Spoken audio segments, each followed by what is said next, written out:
Big TV భక్తి సమాచారం WhatsApp ఛానల్లో జాయిన్ అవ్వండి. అన్ని విశేషాలు ఎప్పటికప్పుడు తెలుసుకోండి.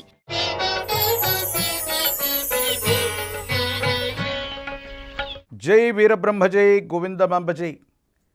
నేను మీ కృష్ణమాచార్య. శ్రీ బ్రహ్మపదం. ఒక వ్యక్తి యొక్క భూత భవిత వర్ధమానాలు తెలియజేసే జ్యోతిష్ శాస్త్రమే అద్భుతమైతే, ఓ వ్యక్తి, ఓ వ్యవస్థ, ఓ రాష్ట్రం, ఓ దేశం, యావత్ ప్రపంచ భవితని ముందుగానే కాలచక్రంతో సహా వివరించగలిగితే అటువంటి అద్భుతమైన ఫలితాలు చెప్పగలిగిన మహనీయులు, అవతార పురుషులు జగద్గురు శ్రీమద్ విరాట్ పోతులూరి వీరబ్రహ్మేంద్ర స్వాముల వారు. శ్రీ గురుదేవులు రచించిన సాంద్ర సింధువేదమైనటువంటి కాలజ్ఞానం నుండి ఇప్పటి వరకు జరుగుతున్నటువంటి అనేక అంశాలు, సమీపమైనటువంటి భవిష్యత్తులో జరగబోయేటువంటి అంశాల గురించి మనం తెలుసుకుంటూ వస్తూ ఉన్నాం. శ్రీ కాలజ్ఞానం కార్యక్రమంలో ఈరోజు శ్రీ గురుదేవులు వీరబ్రహ్మేంద్ర స్వాముల వారి యొక్క కాలజ్ఞాన తత్వాల నుండి వర్ధమాన ప్రపంచంలో జరుగుతున్న కొన్ని విషయాలు, సమీపమైన భవిష్యత్తులో జరగబోయేటువంటి అంశాల్లో కొన్ని ముఖ్యమైనటువంటి అంశాలను గురించి ఇప్పుడు మనం తెలుసుకునేటువంటి ప్రయత్నం చేద్దాం. వేదశాస్త్రములన్నీయు కల్పితములన్నీ చెప్పుచు అడ్డముగా వాదించు గడ్డమే లేని వారు అధికమయ్యేరు. సనాతనమైనటువంటి ధర్మంలో వేద వాంగ్మయం గురించి మనకు తెలుసు, ఉపనిషత్తుల గురించి మనకు తెలుసు. ఇవన్నీ కూడా కల్పితాలని చెప్తున్నటువంటి వాళ్ళు అధికమవుతారని శ్రీ గురుదేవులు వీరబ్రహ్మేంద్ర స్వాముల వారి యొక్క కాలజ్ఞాన తత్వ సారాంశం. నిజమే, వాస్తవికమైనటువంటి ప్రపంచంలో వేదాలని, ఉపనిషత్తులని, సనాతనమైనటువంటి ధర్మాన్ని భ్రష్టు పట్టించేటువంటి కొన్ని రకాలైనటువంటి పాషాండ మతాలు అధికమైపోతున్నాయి. అస్తిత్వమే లేనటువంటి పరిస్థితుల్లో నాస్తికవాద సిద్ధాంతాలు అధికమైపోయి భగవంతునికి సంబంధించినటువంటి విషయాల పట్ల కూడా వివాదాలు రాజేస్తున్నటువంటి పరిస్థితిని మనం చూస్తున్నాం. శ్రీ గురుదేవులుగా చెప్పినట్టు వేదశాస్త్రములన్నీ కల్పితములను చెప్పుచు అడ్డముగా వాదించు గడ్డమే లేనివారు అధికమయ్యారు. ఉభయ తెలుగు రాష్ట్రాలు, భారతావని మొత్తం మీద కూడా జరుగుతున్నటువంటి ఒక అంశం. ఈ మధ్యకాలంలో ఒక ప్రబుద్ధుడు, సాక్షాత్తు హరిహర పుత్రుడైనటువంటి అయ్యప్ప స్వామి వారి యొక్క జననం గురించి, అయ్యప్ప స్వామి వారికి సంబంధించినటువంటి స్థితిగతుల గురించి వివాదాస్పదమైనటువంటి వ్యాఖ్యలు చేసినటువంటి అంశాన్ని మనం చూస్తూ ఉంటాం.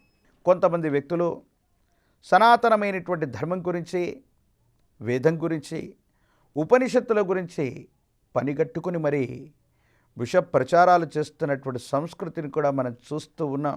కొంతమంది వ్యక్తులు పరమ పవిత్రంగా అన్నదాన ప్రభువుగా కొలిచేటువంటి అయ్యప్ప స్వామిని ప్రత్యేకించి ఈ కార్తీక మాసంలో మహోన్నతమైనటువంటి దీక్షాపరులందరూ కూడా ఒక అయ్యప్ప మాలధారణ వల్లే సనాతనమైన ధర్మంలో మనిషి సంఘజీవిగా జీవిస్తూ అన్నదానం అన్నటువంటిది గొప్ప దానంగా, దానాల్లోకెళ్ళ ప్రసిద్ధికి ఎక్కిందిగా, సాటి మనిషి యొక్క ఆకలిని తీర్చేటువంటి మహోన్నతమైనటువంటి తత్వం కలిగినటువంటి అన్నదాన ప్రభువుగా అయ్యప్పను మనం కొలుస్తాం. ఆ దీక్ష యొక్క విశిష్టత ఏమున్నప్పటికీ కూడా సాటి మనిషికి భిక్ష పెట్టడం, భోజనం పెట్టడం, అన్నదానం చేయటం ఆ మాలధారణ చేసినటువంటి భక్తులందరూ కూడా చేస్తూ ఉంటారు. ప్రత్యేకించి ఈ కార్తీక మాసంలో మనం విశేషవంతంగా అయ్యప్ప స్వామి వారిని కొలుస్తూ ఉంటాం. ఈ కలియుగంలో కలిమాయా పురుషుడి యొక్క శక్తుల వల్ల ఎన్నో తీవ్రమైనటువంటి దుఃఖపరమైనటువంటి సంఘటనలో ఉన్నటువంటి మనం ఆ అయ్యప్ప మాలధారణ చేసిన, ఆ స్వామివారిని పూజించిన మన దైనందిన జీవితంలోని సమస్తమైనటువంటి సంకటములు తొలగిపోతాయని మనం నమ్ముతూ ఉంటే, ఇది ధర్మశాస్త్రం చెప్పిన, ఉపనిషత్తులు చెప్పిన, వేదం చెప్పిన, పురాణాలు చెప్పిన హరిహర సుతుడైనటువంటి అయ్యప్ప స్వామి వారి గురించి బాధలు, ఇబ్బందులు కలిగించేటువంటి విధంగా కొంతమంది పాషాండ మతానికి సంబంధించిన వ్యక్తులు స్వామివారి యొక్క జననం మీద చేసినటువంటి వ్యాఖ్యలని మనం విన్నాం. యావత్ సమాజం నివ్వెరపోయింది. ఒక వ్యక్తి తనకు తానుగా ఉభయ తెలుగు రాష్ట్రాల్లో నాస్తికవాదానికి, నాస్తిక వాదతత్వానికి తాను ఒక ప్రవచనకర్తనో లేక నాస్తికవాద సిద్ధాంతానికి వారసుడనో చెప్పుకుంటున్నటువంటి ఒక వ్యక్తి ఉభయ తెలుగు రాష్ట్రాలు మొత్తం కూడా తిరుగుతూ మన సనాతనమైనటువంటి ధర్మం గురించి మాట్లాడుతున్నటువంటి తీరును మనం చూస్తున్నాం. అలాగే 400 సంవత్సరాల క్రితం విశ్వభవితను చెప్పిన కాలజ్ఞాని జగద్గురు వీరబ్రహ్మేంద్ర స్వాముల వారు రాబోయే కలియుగ ప్రత్యక్ష అవతారమూర్తి అయినటువంటి వీరభోగ వసంతుడికి మూలమై ఉన్నటువంటి రూపమని మనమంతా నమ్ముతుంటే, వీరబ్రహ్మేంద్ర స్వాముల వారు కూడా సాధారణమైనటువంటి మనిషే అని, దైవత్వం ఆపాదించవలసినటువంటి అవసరం లేదని మాట్లాడుతున్నటువంటి ప్రబుద్ధుల గురించి కూడా మనం చూస్తున్నాం. మనసులో విపరీతమైనటువంటి వేదన కలుగుతోంది, బాధ కలుగుతోంది. సనాతనమైనటువంటి ధర్మం, వేదశాస్త్రాల్ని అడ్డంగా వాదించేటువంటి ఇటువంటి నాస్తికవాదులు ఎందుకు అధికమవుతారంటే కాలజ్ఞానంలో గురుదేవులు చెప్పారు. అలాగే ఈ కలియుగంలో ఇంకా ఏం జరుగుతోంది? మోసము లేకుండా జీవించువారు ఎందెందు చూచినా కనిపించకుండేరు, ఇంతకన్నా ద్రోహమేముండును. ఎంత గొప్ప మాట! వ్యాపార సంబంధమైనటువంటి విషయాల్లో మోసం లేకుండా వ్యాపారం చేస్తున్నటువంటి వాళ్ళు చాలా అరుదు.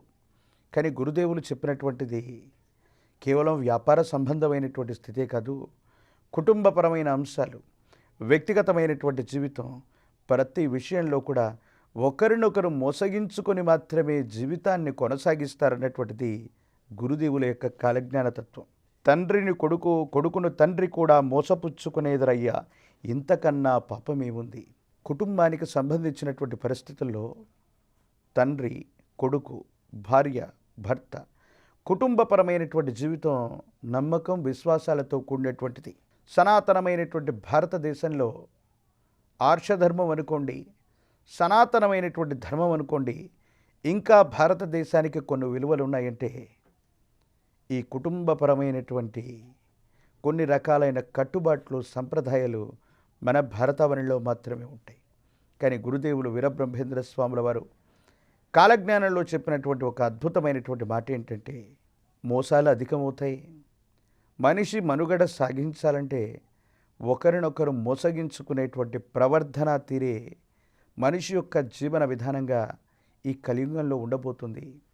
ఆనాడు ఉపనిషత్తులు, పురాణాలు, ఇతిహాసాలు వీటి గురించి మనం చెప్పుకుంటున్నటువంటి సందర్భంలో భార్యాభర్తల గురించి, వాళ్ళ చక్కని జీవన విధానం గురించి, భర్త కోసం భార్య, భార్య కోసం భర్త పడ్డటువంటి ఎన్నో వేదనల గురించి, పతివ్రత శిరోమణుల గురించి మనం చదువుకున్నాం, విన్నాం.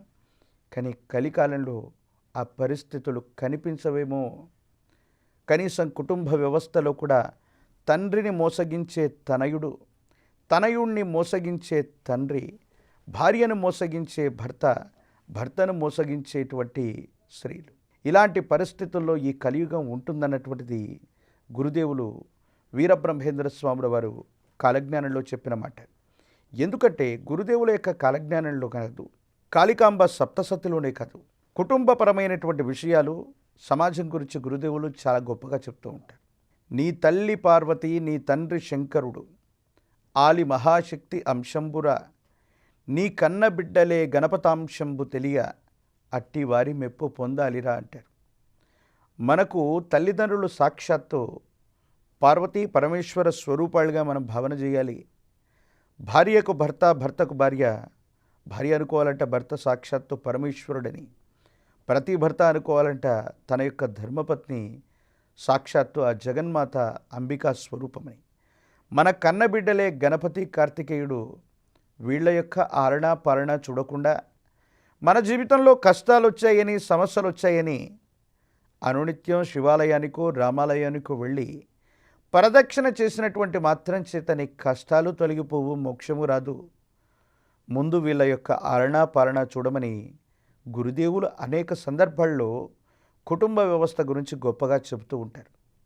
ఇలాంటి సందర్భంలో ఈ కలిమాయ శక్తులు అధికమైనటువంటి కారణం చేత మన కుటుంబ వ్యవస్థలో సంబంధ బాంధవ్యాలన్నీ కూడా కలిమాయకు లోబడి, కలిమాయ ప్రభావం చేత ఒకరినొకరు మోసగించుకుంటే తప్ప పూట గడవనటువంటి పరిస్థితులు, రోజు గడవనటువంటి పరిస్థితులు, ఇవన్నీ కూడా కొన్ని రకాలైనటువంటి జంతు ప్రవృత్తులు అన్నటువంటివి మన దైనందిన జీవితంలో ఏర్పడతాయని గురుదేవులు కాలజ్ఞానంలో చెప్పినట్టుగానే ఇలా జరుగుతోంది.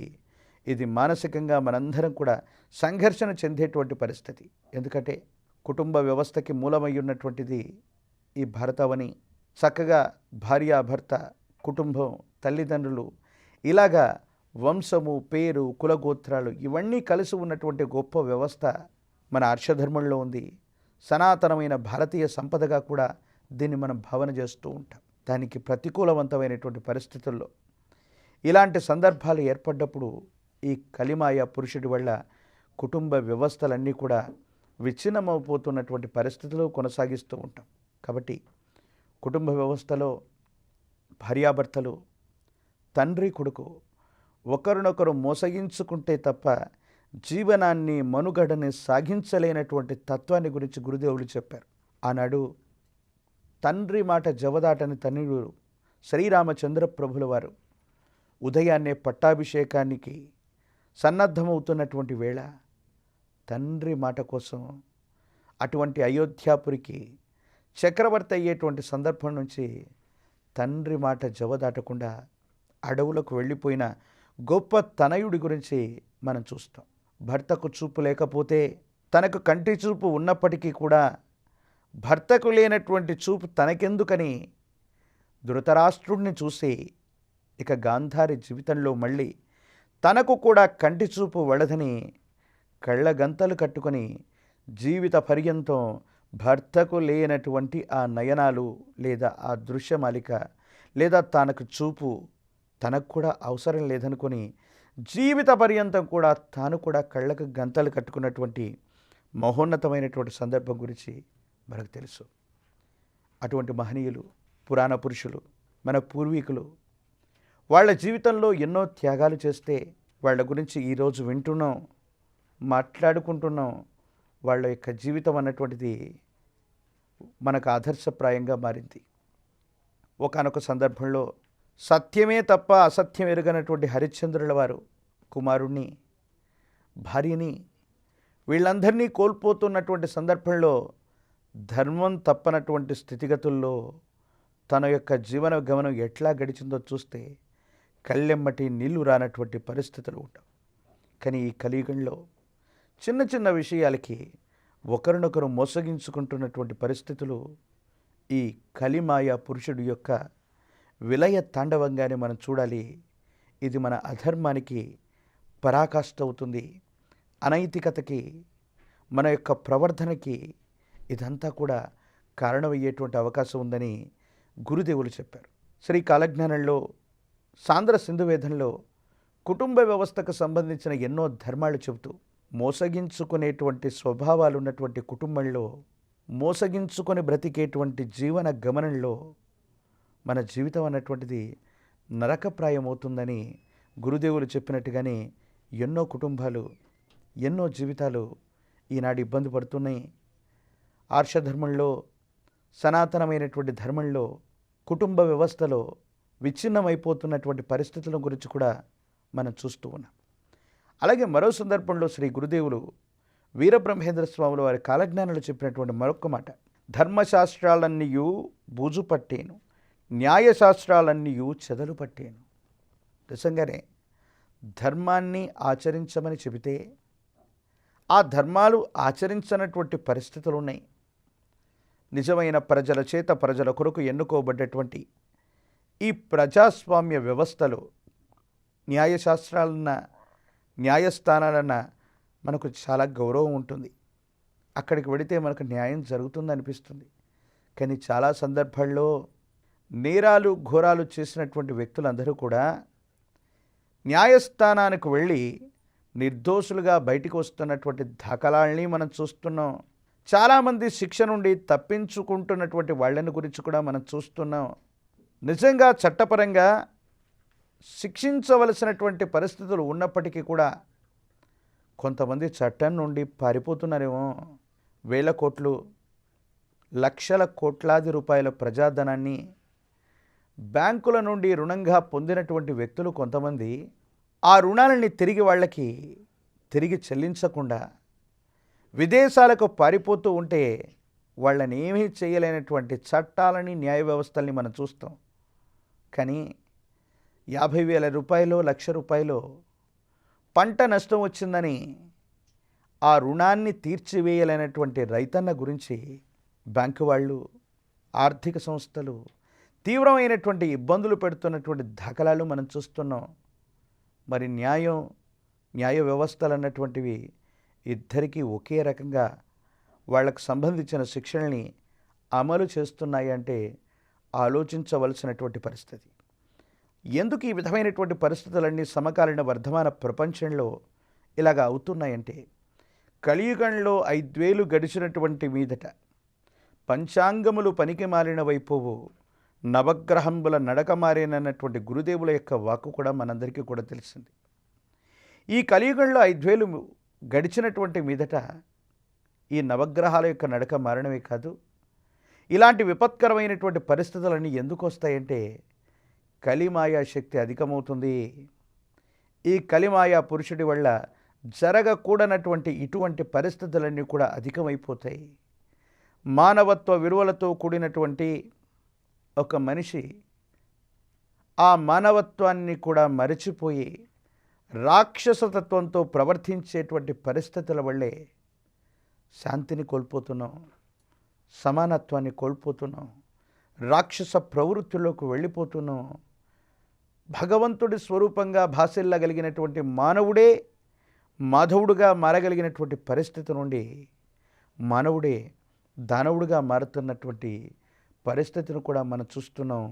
ఇవన్నీ కూడా ఈ కలిమాయా శక్తుల వల్లే జరుగుతుంది తప్ప అన్యమైనటువంటిది ఏదీ లేదన్నటువంటిది గురుదేవుల యొక్క మాట.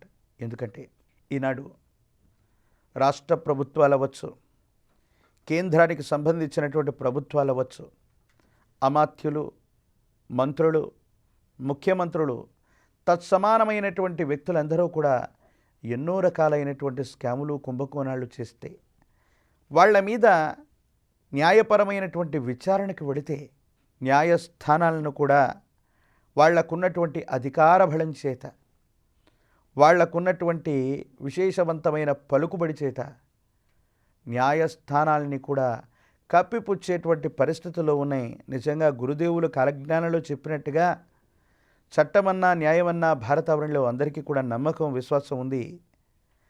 ఆ న్యాయ సంబంధమైనటువంటి వ్యవస్థ మీద కూడా నమ్మకం పోయేటువంటి పరిస్థితుల్లో కొంతమంది చర్యలు ఈ విధంగా ఉండబోతున్నాయి. కొంతమంది వ్యక్తులు చట్ట పరిధిలో, న్యాయ పరిధిలో వాళ్ళు నిజంగా తప్పు చేసినప్పటికీ కూడా శిక్ష విధించలేనటువంటి సందర్భాల్ని మనం చూస్తూ ఉన్నాం.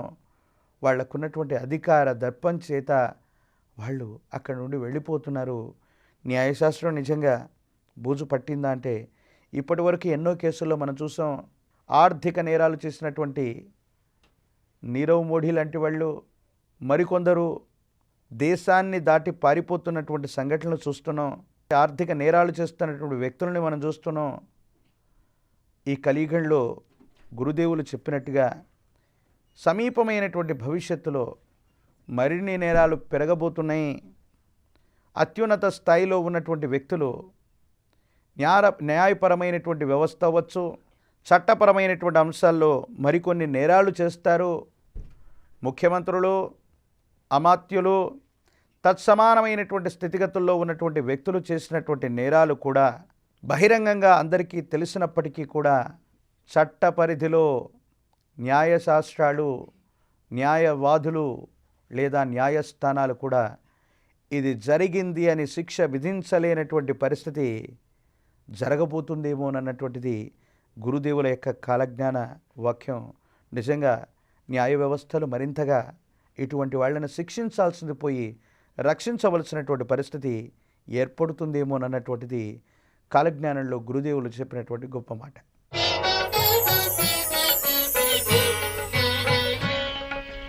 ఈరోజు కార్యక్రమంలో గవ్వ ప్రశ్న, ప్రాచీన సంఖ్యాశాస్త్రం ఆధారంగా ఒక ప్రముఖుడి యొక్క జాతకాన్ని మనం తెలుసుకుంటున్నాం.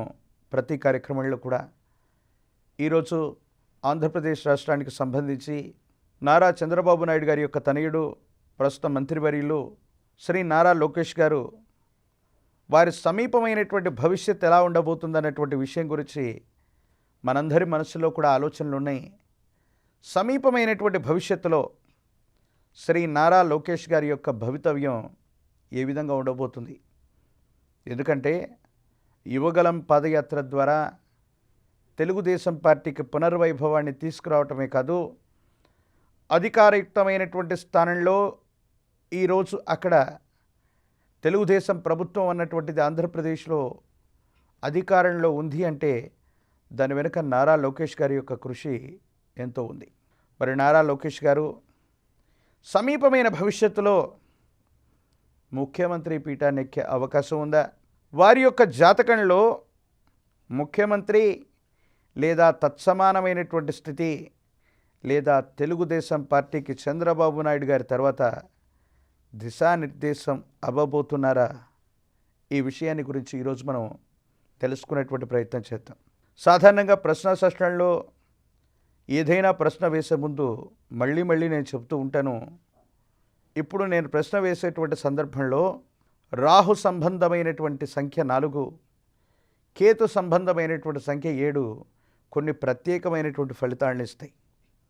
రాహు సంబంధమైనటువంటి అంకె 4 వచ్చింది అంటే వ్యతిరేకవంతమైనటువంటి ఫలితమని, కేతు సంబంధమైనటువంటి అంకె 7 వస్తే ప్రతిబంధకాన్ని దాటి మళ్ళీ సాధించేటువంటి అవకాశం ఉందని అర్థం. ఇప్పుడు నేను వేయబోయేటువంటి ప్రశ్నలో రాహు సంబంధమైనటువంటి అంకె 4 కనుక వచ్చినట్టయితే ఇది ప్రతికూలవంతమైనటువంటి పరిస్థితి అని అర్థం. వేరే అంకె ఏదొచ్చినప్పటికీ దాని ఫలితాన్ని కూడా నేను చెప్తాను. మాన్యశ్రీ మంత్రివర్యులు శ్రీ నారా లోకేష్ గారు సమీపమైనటువంటి భవిష్యత్తులో ముఖ్యమంత్రి వర్యులు లేదా తెలుగుదేశం పార్టీకి దిశానిర్దేశకత్వం అవ్వనున్నారా లేదా, వారి భవిష్యత్ ఎలా ఉందన్నటువంటి విషయాన్ని మనం తెలుసుకోబోదాం. ఓం హ్రీం క్లీం శ్రీం శివాయ బ్రహ్మణే నమ. వీరబ్రహ్మేంద్ర స్వామినే నమో నమ. జై వీరబ్రహ్మ జై గోవిందమంబసి. నేను చెప్పినట్టుగానే వచ్చినటువంటి అంకెను మనం చూస్తూ ఉన్నాం. వచ్చినటువంటి అంకె 6 శుక్ర భగవానుడికి సంబంధించినటువంటిది. 4, 7 అంకెలు వస్తే ప్రతికూలవంతమైనటువంటి పరిస్థితి వస్తుందని చెప్పాం. కానీ వచ్చినటువంటి అంకె 6 ఇది శుక్ర భగవానుడికి సంబంధించింది.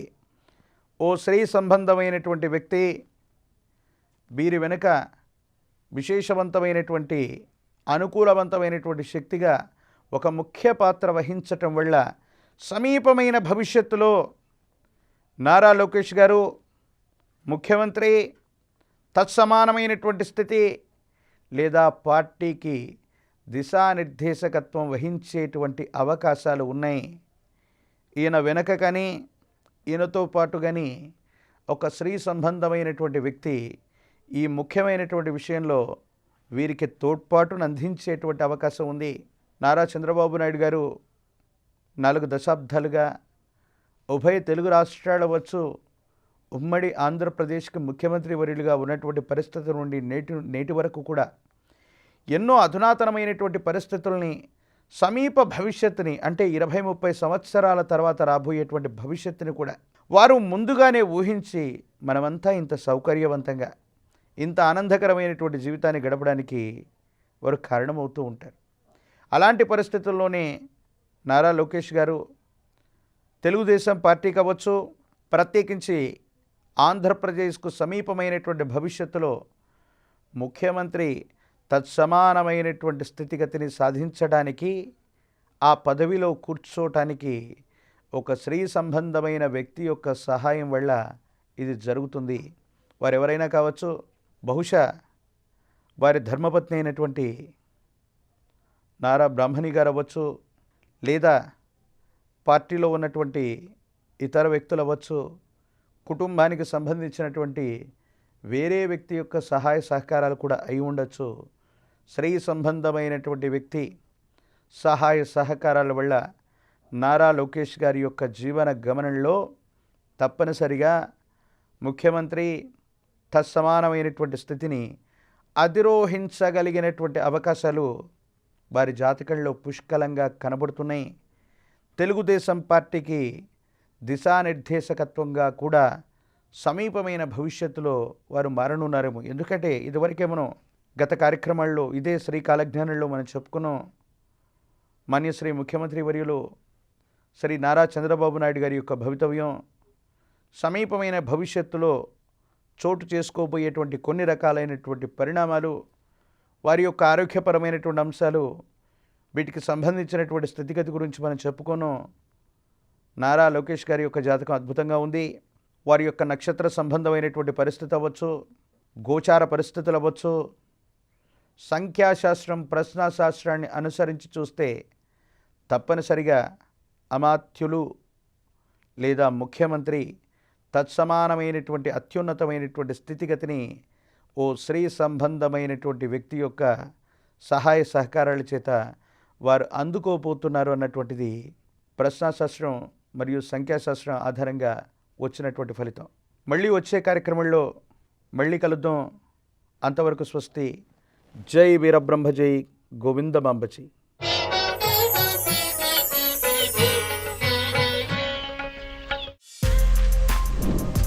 For more videos like this, subscribe Big TV channel.